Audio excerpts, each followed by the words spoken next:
Hello, welcome to session 1 of the Grief series. Brought to you by 2. We would highly recommend to pause and re-listen at any point to get more clarity or re-listen to the entire session. Certain aspects of grief, like losing a loved one or losing your pet, may bring up unpleasant memories. Please use your personal discretion before you proceed further. As the COVID-19 pandemic continues to unfold, and people are trying to build life back to the new normal, we are individually and collectively dealing with unexpected and major loss and grief. With all the uncertainties around us, processing loss and grief has taken a toll on mental health. The way we react to loss is known as grief. It affects our emotions, thoughts, behaviors, and even how we feel physically.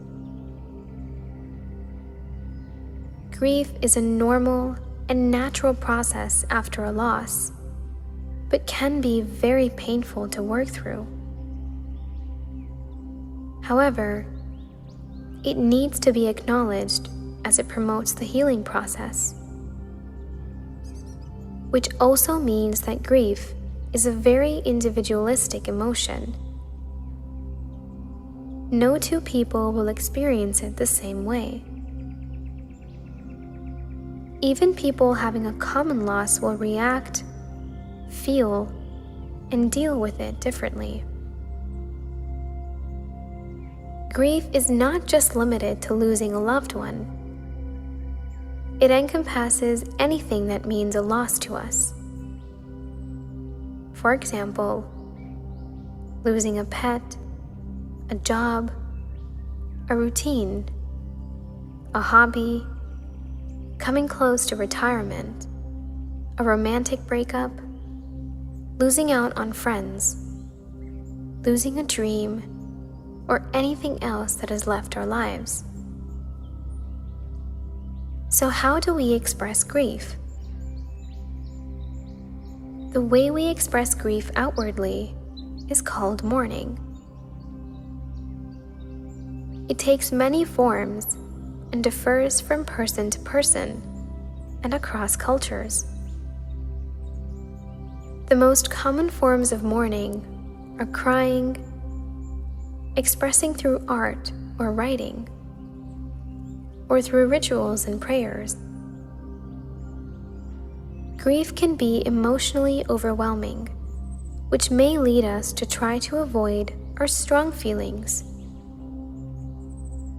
However, mourning is an important part of processing a loss.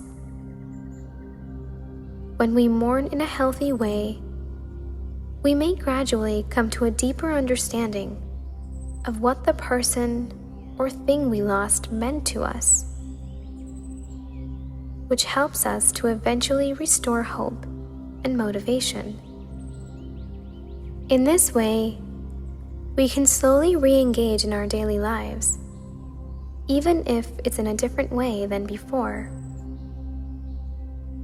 Although grief and mourning are normal responses to loss, for some people they can persist and may overlap with traumatic experiences and reactions.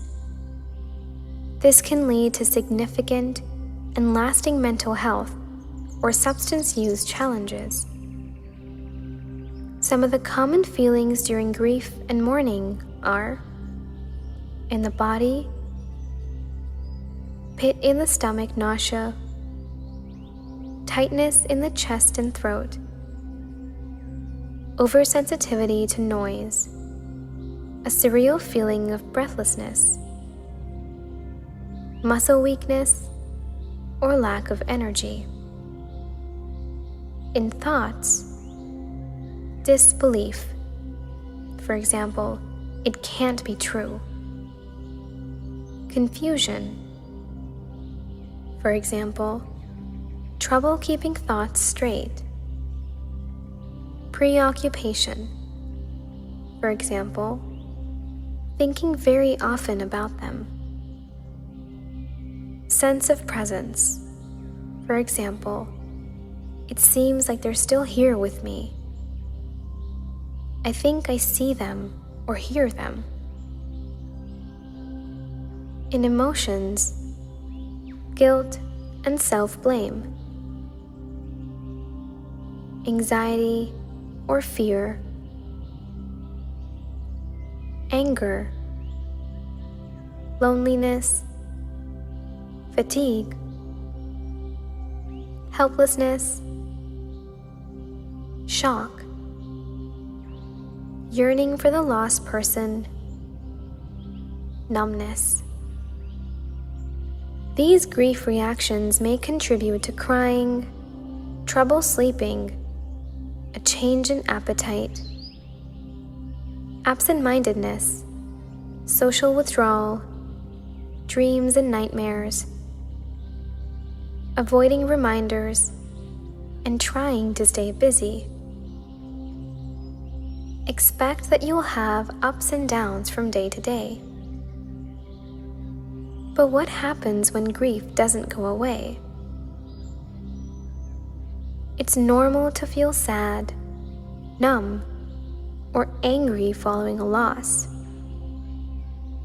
But as time passes, these emotions should become less intense as you accept the loss and start to move forward.